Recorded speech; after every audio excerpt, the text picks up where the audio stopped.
Après la maternité, beaucoup de femmes ont des difficultés à retrouver le ventre plat. Beaucoup de femmes se plaignent que après les maternités, le ventre ne veut plus partir. Alors, si tu es enceinte ou alors tu as accouché récemment ou tu prévois d'être enceinte, dans cette vidéo, je partage rapidement avec toi le processus ou alors les astuces que tu vas mettre en place rapidement pour dégonfler ton ventre après la maternité. Alors, si la thématique t'intéresse, ne quitte pas, je te reviens tout de suite. Hello guys, welcome to my channel, bienvenue sur ma chaîne, j'espère que tu te portes bien. Alors ici on partage tous nos bons plans naturels pour nous aider justement à retrouver notre silhouette, restaurer notre santé et surtout corriger nos imperfections tout en restant nous-mêmes. L'idée derrière étant de nous aider finalement à pouvoir prendre notre corps en main, prendre le contrôle de notre vie et surtout foncer pour aller réaliser nos rêves. Si la thématique t'intéresse, n'hésite pas de t'abonner, de partager autour de toi, surtout de cliquer sur la cloche de notification pour ne rater aucune de nos publications. Dans cette capsule d'inspiration, on va parler naturellement des astuces qu'on peut mettre en place quand on sort d'une maternité. Il faut comprendre qu'on aura une autre vidéo où je vais vous donner exactement les stratégies qu'on peut mettre en place avant. Quand on prépare à une maternité, quand on veut concevoir, ce qu'on peut déjà préférer en amont avant justement de concevoir. Mais ici, on parle parce qu'il y a beaucoup de personnes qui m'ont posé la question de savoir, je sors de la maternité, il y a beaucoup d'astuces, comment est-ce que je peux faire finalement pour pouvoir retrouver rapidement mon ventre? Et donc, cette vidéo concerne ces personnes qui ont déjà accouché et qui sont en quête des astuces, des recettes ou alors des stratégies pour pouvoir rapidement retrouver leur ventre plat. Eh bien, en réalité, toutes les jeunes mamans, et on peut très bien le comprendre, hein, quand on vient de donner la vie à un trésor, à un tout petit ange, on a tout simplement envie de tout donner pour qu'il puisse bien se nourrir et grandir, ou alors elle grandir en santé et en forme. Et donc parfois dans cette envie-là, dans cette volonté de tout donner, de donner le meilleur à notre bébé, on peut arriver à chercher à consommer beaucoup plus en se disant que parce que je mange beaucoup plus, je vais pouvoir avoir également beaucoup plus de lait pour mon bébé. Eh bien c'est une très grosse erreur parce qu'en réalité la vérité ne se trouve pas dans la quantité de ce que tu consommes, mais plutôt dans la qualité de ce que tu consommes. Eh bien premièrement tu dois comprendre que l'estomac de ton bébé il est tout petit comme ça, donc il n'a pas besoin de beaucoup trop pour pouvoir se rassasier et probablement s'endormir. Tu vas très bien te rendre compte que généralement les bébés quand ils sont tout petits, ils ont juste besoin de téter, dormir, et ils pleurent quand ils sont parfois sales, quand ils se sentent, voilà, quand ils sont sales, mouillés et tout ce qui va avec, mais en général ils tètent et puis ils dorment et ils ne tètent pas trop. Donc c'est important de savoir que tu n'as pas besoin d'intégrer dans ton alimentation le fait de te dire je dois manger pour deux pour pouvoir nourrir mon bébé. Tu restes dans tes mêmes proportions, sauf qu'à ce moment-là tu fais un tout petit peu attention à la qualité de ce que tu mets dans ton plat.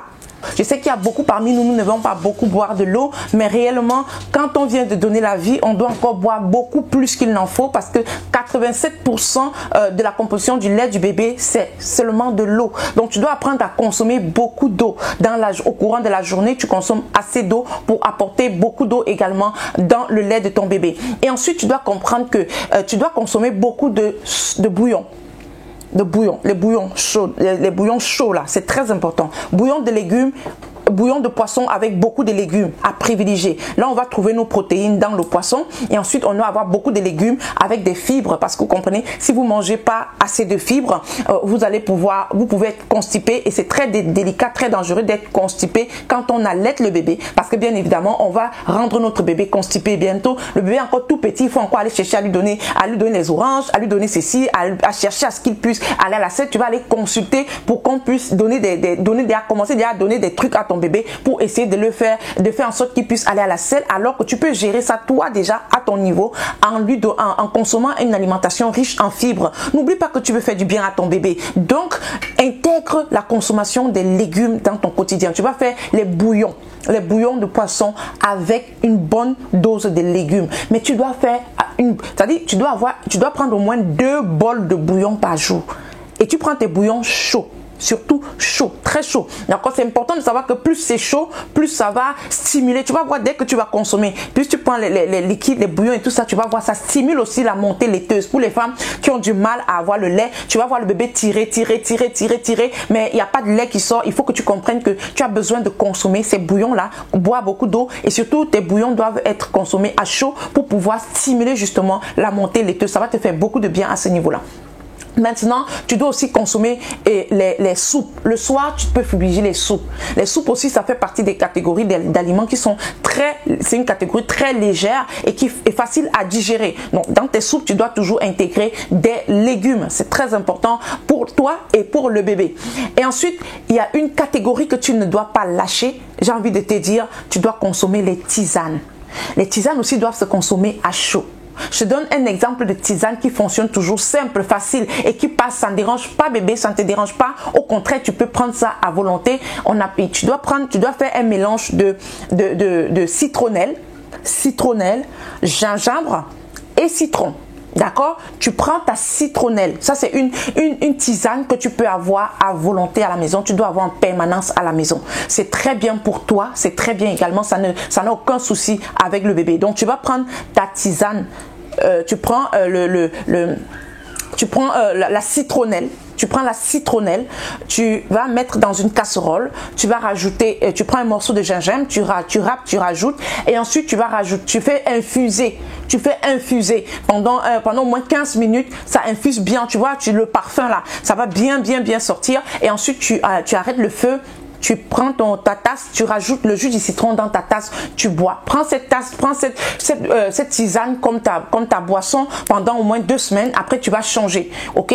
Prends la boisson quand elle est chaude. Ça va te faire beaucoup de bien. Donc, tu vois que ce sont des éléments que quand tu intègres, tu ne te rends pas compte, hein, mais réellement, non seulement tu ne grossis pas, mais en même temps, tu réduis considérablement et derrière, tu apportes ce qu'il y a de meilleur à ton bébé. Donc, n'hésite pas justement de consommer beaucoup liquide, de consommer beaucoup léger, de prendre des aliments que tu vas facilement digérer parce que mieux tu digères, mieux bébé aussi digère. Donc tu dois consommer des choses qui te facilitent la digestion et par ricochet qui facilitent la digestion au bébé. Et surtout, ne t'inquiète pas beaucoup trop pour le bébé parce que je t'ai dit, il n'a pas besoin de trop pour pouvoir se rassasier. Donc tu dois intégrer la qualité dans ton aliment et dans la qualité, on a vraiment ce qu'on appelle un apport particulier en légumes dans tes bouillons, en légumes dans tes soupes. C'est très important. Et derrière, comment est-ce que tu vas la petite touche parce qu'on bébé a besoin aussi d'un peu de lipides. Donc tu vois, tu dois toujours t'arranger après avoir préparé ta soupe ou ton bouillon de mettre un peu d'huile mais à la fin de la cuisson. D'accord? Un peu d'huile de cuisson à la fin de la cuisson. Donc quand tu as fini de cuire ton bouillon et tout, tu peux prendre une cuillère en fonction de la quantité, une cuillère à soupe ou 2 cuillères à soupe d'huile et tu vas mettre à l'intérieur quand c'est déjà prêt. Puis tu as arrêté même le feu, tu mets dans ton bouillon, tu tournes et puis c'est tout. Donc franchement, pas beaucoup de gras, pas beaucoup de féculents. J'insiste là-dessus parce que malheureusement, on va toujours avoir tendance à dire il faut manger assez et on va nous donner beaucoup de féculents. Je dis ça parce que surtout en Afrique, on va nous donner beaucoup de féculents, beaucoup de compléments. Il faut manger peut-être parfois beaucoup de couscous, beaucoup de bananes, beaucoup de ceci avec très peu de sauce. Quand tu viens d'accoucher et d'ailleurs même dans la vie normale, on privilégie plus de sauce avec moins de compléments, moins de féculents parce qu'il est plus difficile pour l'organisme de digérer tout l'amidon concentré dans les féculents, concentré dans les compléments que de digérer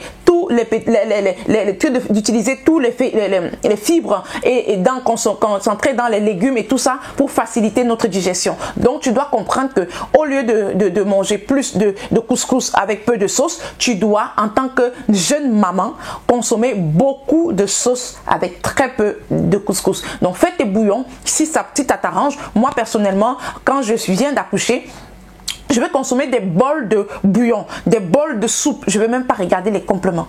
D'accord? Donc rarement je vais regarder les compléments. Je vais consommer des bols de bouillon de poisson avec beaucoup de légumes. Tu vois, tu peux faire aussi les bouillons de poisson avec les légumes, avec un peu de pommes de terre à l'intérieur quand tu veux avoir un peu de féculents. Mais vraiment, n'en fais pas trop, mais consomme. Tu peux varier les poissons, varier les légumes. Mais tu sais, il faut penser c'est un sacrifice. Si tu veux manger tout et n'importe quoi, tu comprends que derrière, tu auras du mal à retrouver ta silhouette. N'oublie pas que c'est pas parce que tu as fait des maternités que tu es obligé de rester dans un corps où tu as pris tellement de volume. Tu peux faire des efforts et tout passe par la discipline et le sacrifice que tu vas mettre en place. En plus, les légumes, c'est bien pour la santé. Donc, n'hésite pas à en consommer sans modération. Donc, voilà un tout petit peu pour récapituler.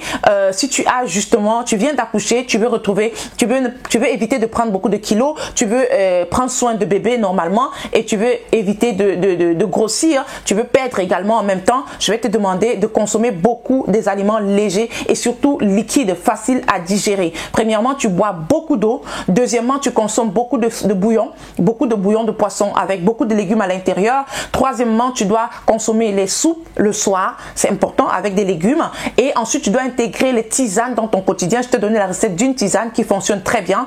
Et en dernier lieu, tu dois réduire ta consommation de féculents. C'est important de savoir que tu n'as pas besoin de consommer plus de compléments et moins de sauce. Tu dois consommer beaucoup plus de sauce et très peu de féculents. Je t'assure, fais ça sur 1 mois, sur 2 mois et tu verras comment, sans t'en rendre compte, tu seras en train de perdre du poids et bébé aussi sera en train de prendre de la forme. Ça va, au contraire, il sera très à l'aise parce que il va avoir beaucoup de lait et puis il va justement voilà, digérer normalement parce que c'est le plus important. Il faut éviter que bébé digère mal, qu'il soit constipé ou bien qu'il fasse la diarrhée. Et toi, pendant que tu contrôles ton alimentation, tu vas également contrôler par ricochet l'alimentation de bébé. Eh bien, j'espère que la vidéo, tu as pu retenir quelque chose. Si tu as besoin des recettes de bouillon, des recettes de soupe, des recettes de tisanes, encore plus de recettes de tisanes, mets-moi ça dans les commentaires et je me ferai un réel plaisir de faire des vidéos pour vous donner même la recette, les ingrédients et pourquoi pas la préparation pour davantage aider tous nos jeunes mamans et les futures mamans. Alors, si tu n'es pas encore abonné à la chaîne, je t'invite à t'abonner tout de suite, clique sur la cloche de notification, partage autour de toi et surtout, n'hésite pas d'en parler autour de toi parce que l'idée c'est qu'on puisse apporter les astuces, partager les bons plans avec un maximum de personnes. Alors c'était moi avec beaucoup d'amour. On se retrouve très vite dans une prochaine vidéo. D'ici à là, porte-toi bien, prends la vie du bon côté, tu vois, détends-toi, surtout prends ta vie, prends le contrôle de ton corps, prends le contrôle de ta vie, vis ta vie à fond, sans stress et sans complexe. Bisous à toi et que Dieu te bénisse abondamment. Ciao, ciao.